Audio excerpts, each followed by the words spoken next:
Yo nakama, di video kali ini saya akan membahas lagi satu manga baru yang sangat seru dan juga sangat recommended sebagai manga generasi baru. Judulnya Kagurabachi. Bercerita tentang kisah dari Chihiro, anak dari seorang pembuat pedang terkenal nomor 1 di Jepang. Ayahnya memiliki metode pembuatan pedang yang unik yang tidak dimiliki oleh pembuat pedang lainnya di seluruh dunia. Chihiro menghabiskan hari-harinya berlatih di bawah bimbingan ayahnya. Suatu hari nanti Chihiro pun berharap bisa menjadi pembuat pedang yang hebat seperti ayahnya. Ayahnya memiliki sifat sehari-hari yang sangat konyol, tapi berubah total menjadi sangat serius ketika dia menempa pedang. Sementara Chihiro merupakan anak yang serius. Mereka mengira akan menghabiskan hari-hari mereka bersama selamanya, tapi tiba-tiba tragedi terjadi. Hari yang gelap berlumuran darah menghampiri mereka. Chihiro dan pedangnya kini hidup hanya untuk membalas dendam. Di panel awal ada sedikit perkenalan tentang apa itu proses penempaan dan juga bahan apa yang digunakan untuk membuat sebuah katana, di mana di sana memperlihatkan Chihiro sedang membantu ayahnya menempa sebuah pedang. Penempaan dikenal juga sebagai tanren, yaitu sebuah proses penting dalam pembuatan pedang Jepang. Sementara tamahagane adalah baja yang terbuat dari pasir besi yang dipalut tipis-tipis dan beberapa proses terampil lainnya. Kemudian bongkahan baja itu diubah menjadi katana yang indah dan kuat. Saat itu kita melihat sebuah katana yang digunakan seseorang untuk menebas beberapa orang dengan sangat mudah. Judul chapter pertama ini sendiri adalah misi. Cerita dimulai dengan Kunishige Rokuhira, ayahnya Chihiro, dan juga Chihiro sendiri yang sedang bersiap menuju gudang tempat mereka menempa pedang, di mana tempat itu ada di halaman belakang rumah mereka. Tempat itu bernama Rokuhira Swordsmith. Cuaca saat itu sangat cerah. Ayahnya pun punya kebiasaan mengajak bicara sesuatu selain manusia. Saat itu dia berbicara kepada matahari. "Yo matahari, kau mencoba mengatakan kepada kami untuk bermain di luar kan?" Chihiro merasa heran dengan sikap aneh ayahnya itu. Bahkan dulu suatu ketika di pagi hari, Chihiro yang baru selesai menyiapkan sarapan melihat ayahnya sedang mendengarkan ikan peliharaannya dengan serius. Dengan sedikit bercanda, Chihiro sempat bertanya apa yang dikatakan oleh para ikan. Tapi ayahnya dengan serius menjawab bahwa sang ikan mengatakan mereka ingin mendedikasikan diri mereka sendiri untuk belajar lebih dari apapun. Chihiro sangat terkejut mendengar jawaban sang ayahnya itu. Karena jika dipikir-pikir, 3 ekor ikan mas itu justru ayahnya sendiri yang membawanya ke rumah dengan sangat antusias. Walaupun saat itu Chihiro sama sekali tidak antusias dan meragukan ayahnya bisa memelihara ikan mas itu. Tapi ayahnya mengatakan bahwa menurut pedagangnya, ikan mas itu membawa keberuntungan, sehingga dia akan memelihara ikan mas segar itu. Saat itu ayahnya terus mengatakan ikan mas itu sebagai ikan mas segar, di mana itu menurut Chihiro membuatnya seakan-akan ayahnya akan memakan ikan mas itu. Dan setelah Chihiro mengatakan hal itu, ayahnya memasang wajah bodohnya yang menurut Chihiro itu wajah jika ayahnya sedang mendapatkan ide. Dan sejak saat itu Chihiro memiliki 2 tanggung jawab, yaitu kepada ayahnya dan juga ikan mas peliharaannya. Kekonyolan dan kebodohan ayahnya itu seketika berubah 180 derajat menjadi sangat serius dan fokus ketika dia sedang bekerja. Hal itu jugalah yang membuat dia dikatakan sebagai penempa pedang paling terkenal di Jepang, selain karena dia yang membuat pedang menggunakan metode uniknya sendiri. Chihiro pun selalu berlatih dengan sangat ketat setiap hari bersama ayahnya demi untuk menjadi penempa pedang yang hebat. Tapi saat ini dia masih belum bisa menandingi ayahnya, baik dari segi teknik maupun kekuatan fisik. Dia pun sudah terlihat lelah ketika menempa, dan ayahnya langsung menyarankan untuk istirahat makan siang. Lalu ketika ayahnya melihat Chihiro memegang lengannya karena kelelahan, ayahnya berkata, "Hei Chihiro, lenganmu semakin besar. Menurutku lenganmu lebih besar dari lenganku." Karena dia mengatakan hal itu dengan wajah konyol sambil menunjukkan otot lengannya yang jauh lebih besar dari Chihiro. Kemudian setelah itu seseorang datang membawa makanan. Dia adalah teman lama ayahnya yang terkadang suka mampir. Teman ayahnya itu bernama Shiba. Mereka pun makan siang bersama. Shiba bertanya tentang kondisi dan perkembangan Chihiro dalam belajar menempa pedang. Apakah ayahnya membuat Chihiro bekerja keras lagi? Chihiro menjawab, "Ya." Lalu Shiba mengatakan bahwa ayahnya Chihiro adalah guru yang baik. 15 tahun yang lalu di perang Seitei, ayahnya Chihiro lebih terkenal daripada Shiba sendiri yang kenyataannya bertarung di medan pertempuran langsung. Pedang hebat yang ayahnya Chihiro buat telah mengakhiri perang. Ayahnya Chihiro sudah menyelamatkan banyak orang. Dia adalah pahlawan. Chihiro dengan wajah datarnya menjawab bahwa dia sudah mendengar cerita itu ratusan kali. Shiba berkata lagi bahwa Chihiro adalah pekerja keras. Jadi dia yakin Chihiro akan menjadi seperti ayahnya suatu saat nanti. Kemudian Chihiro dengan wajah datarnya menjawab lagi bahwa dia pun sudah mendengar hal itu ratusan kali. Dan setelah merasa berbicara terlalu banyak, Shiba pun akhirnya pamit. Kemudian setelah itu ayahnya Chihiro berkata kepada Chihiro, "Kau sebentar lagi akan berumur 15 tahun. Jika kau ingin menjadi penempa pedang sesungguhnya, ini adalah waktunya. Aku akan menunjukkan sesuatu kepadamu." Chihiro berkata, "Ya, lakukanlah. Seperti yang sudah kau ketahui, aku tidak bercanda tentang menjadi seorang penempa pedang. Aku serius. Aku ingin mengikuti langkahmu." Lalu ayahnya membawa Chihiro ke ruang bawah tanah, di di mana di sana tersimpan satu buah katana. Ada beberapa di antaranya yang tersimpan di ruang bawah tanah. Chihiro bertanya apakah itu katana yang digunakan dalam perang. Ayahnya mengambil dan menarik katana itu dari sarungnya sambil berkata, "Ya, katana selalu menyelamatkan nyawa dan membuka sebuah era baru. Tapi aku yakin kau pun tahu, mereka pun masih sebuah alat untuk membunuh orang. Dan kita terlibat dalam kematian yang mereka sebabkan." Ayahnya saat itu menebaskan katana yang dia pegang ke sebuah tiang latihan, lalu memasukkan kembali katananya itu ke sarungnya sambil berkata, "Jika mereka jatuh ke tangan orang jahat, mereka bisa membunuh orang baik. Sebagai penempa pedang, kita harus selalu mengingat hal itu. Katana harusnya digunakan oleh mereka yang mendedikasikan hidupnya untuk menaklukkan kejahatan dan melindungi yang lemah. Itu berlaku juga kepada kita. Kita harus memiliki prinsip dan akuntabilitas. Suatu hari kau pasti akan menjual katana pertamamu, dan saat kau memberikan katana kepada seseorang, kedua beban berat itu akan jatuh di pundakmu. Bisakah kau memikul beban itu, Chihiro?" Chihiro menjawab, "Aku tidak tahu, tapi aku sudah berkomitmen untuk mengambil beban itu." Mendengar jawaban Chihiro, ayahnya pun tersenyum lalu mengajak dia bekerja kembali. Chihiro merasa heran apakah hanya itu saja yang ingin ayahnya sampaikan dan tunjukkan. Ayahnya berkata, "Ya, jika itu yang kau rasakan, yang tersisa bagiku sekarang hanyalah mempercayaimu." Dan itulah Kusinige Rokuhira, ayah dari Chihiro. Setelah itu 38 bulan kemudian, ada sebuah geng Yakuza yang sedang menawan beberapa orang dan membunuh mereka menggunakan katana. Orang yang ditawan itu adalah orang-orang yang protes dan melakukan sebuah demonstrasi kepada Korogumi yang kemungkinan sebuah geng Yakuza yang meresahkan kota. Mereka membuat beberapa poster yang bertuliskan isi protes mereka terhadap Korogumi. Beberapa orang telah mati terbunuh, dan tersisa satu pria lagi yang masih terus menyuarakan protesnya walaupun nyawanya sudah terancam. Pria itu mengatakan bahwa sebelum Korogumi datang, kotanya begitu damai. Kemudian Korogumi menguasai jalanan dengan kekerasan, merebut seluruh wilayah dan uang yang mereka inginkan. Mereka adalah Joker dan sekumpulan belatung yang menyerang jalanan. Tapi kemudian dia dihajar oleh seorang pria berkumis setelah menyuarakan protesnya. Pria berkumis itu adalah bos Yakuza. Dia bertanya, "Apakah kau tahu siapa yang melindungi kami dari belakang?" Pria itu menjawab, "Seorang penyihir kan? Kalian membawa ketakutan, tapi aku tidak peduli. Biarkan aku menemui penyihir itu." Lalu seseorang yang mengenakan topi hitam muncul. Dia adalah penyihir yang melindungi geng Korogumi. Dia pun mulai menghampiri pria itu sambil berkata, "Keberanian sering berakar dari ketidaktahuan. Apakah kau pernah bertemu seorang penyihir? Aku bertanya kepadamu, ini pertama kalinya bagimu kan?" Kemudian penyihir itu mengingatkan bos Yakuza bahwa dia tidak peduli bagaimana caranya mereka melakukan pekerjaan, asalkan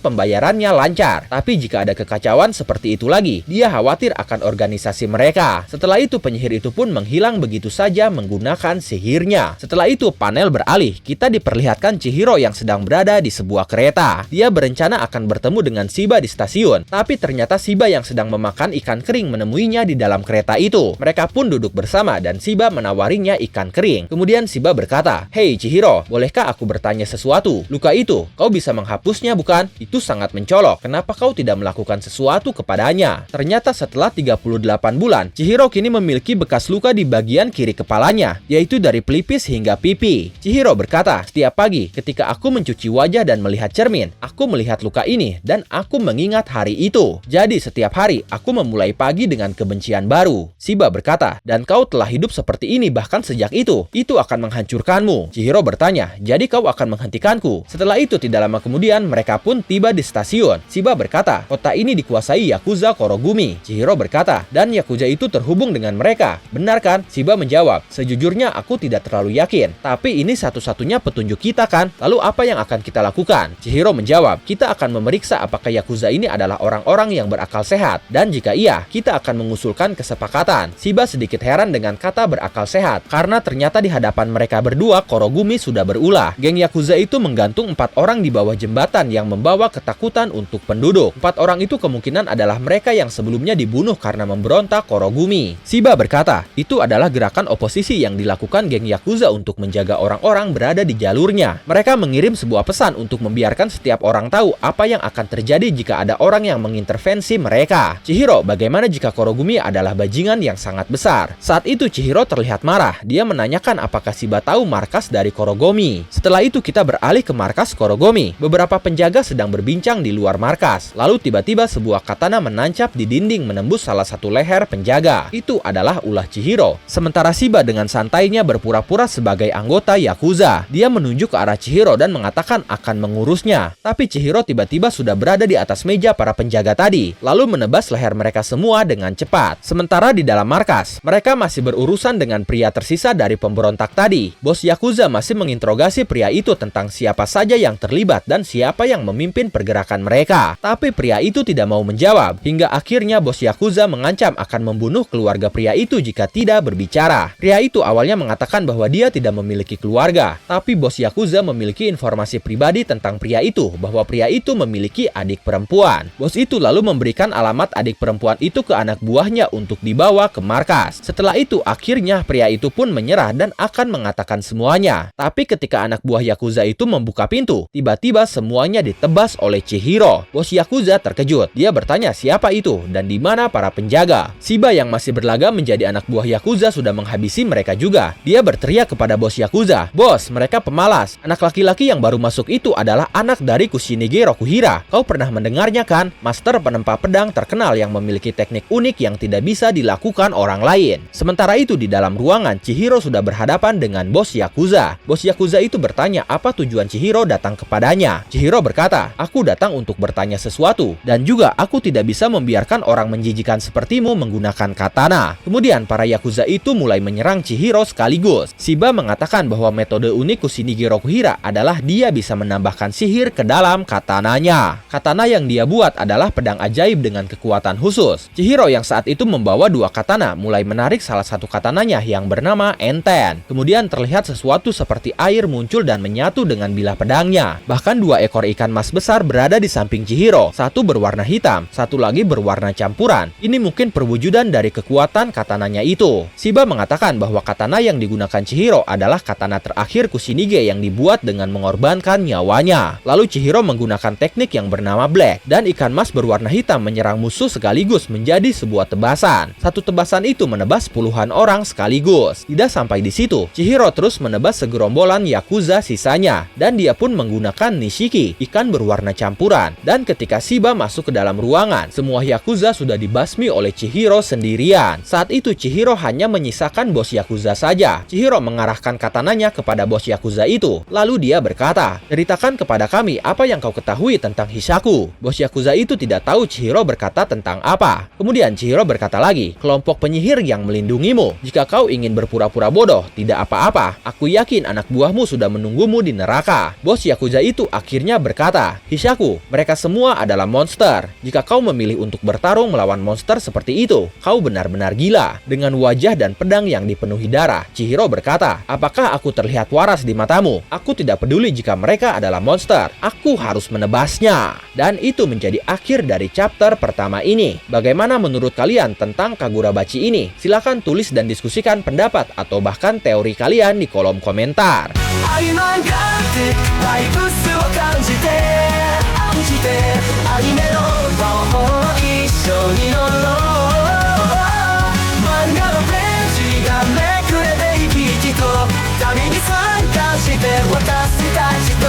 Don't